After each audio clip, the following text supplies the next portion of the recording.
Во последниот викенд од годинава што изминува, градот Крцка полн со гости. Хотелите имаат 100% исполнетост на капацитетите. Од туристите доминираат бугарите, србите, црногорците, албанците, грците, потоа турците, но на ривиерата уживаат и гости од Западна Европа. Убавото време го наполни шеталиштето, а во препознатлива празнична врева врие плоштадот и чаршијата. Остаćemo jedno 5-6 dana, fenomenalno. Ќе останеме 5-6 дена. Ние сме од Србија. Овде е феноменално. Убаво е. Ме плени автентичноста на стариот град, историјата, луѓето. Новата година ќе ја дочекаме во ресторан покрај езеро. Па затоа што е прелеп град и затоа што су луѓи пуни добродошлице и топли, затоа што е... Дојдовме во Охрид затоа што е преубав град и затоа што луѓето се топли и гостопримливи кон нас црногорците, а и амбиентот е прекрасен. Ќе дочекаме новата година во стариот дел на градот со пријатели. Ние сме грци.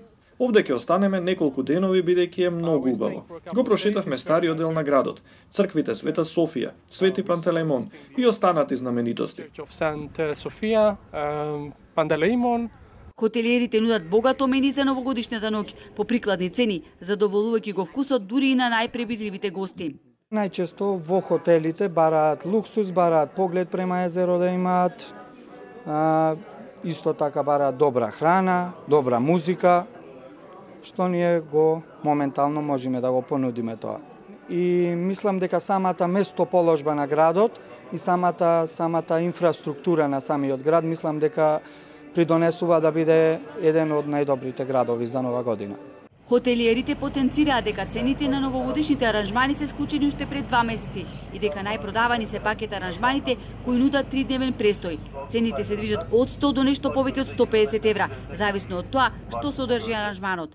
И додека хотелиерите ја научија лекцијата дека не треба да се залетуваат со превисоки цени, на угостителите памет не им доаѓа. Во добар дел од рестораните, пабовите, ноќните локали, цените за дочек на нова година се вртоглави, достигнуваат суми дури и до 60 евра. Што се однесува пак до содржините кои ги нудат хотелско-угостителските објекти, секој може да најде забава за себе. Секој ќе се најде онамо каде што сака. Има, значи, за луѓе кои што сакаат отворена забава без никакви обврски, адхок присуство и влез во објектот, додека има некои кои би сакале да се потпрат на поголема интима и би сакале да биде тоа закупен простор кој што нема да биде нарушен од некој што ќе доаѓа одстрана и така натаму. Во секој случај постои, значи, голема разноликост. Инаку во градот веќе има зголемена фреквенција на возила од полицијата со апел до сите возачи да внимаваат за време на новогодишните празници. Најавуваат дека ќе ги интензивираат сообраќајните и другите контроли на целото подрачје.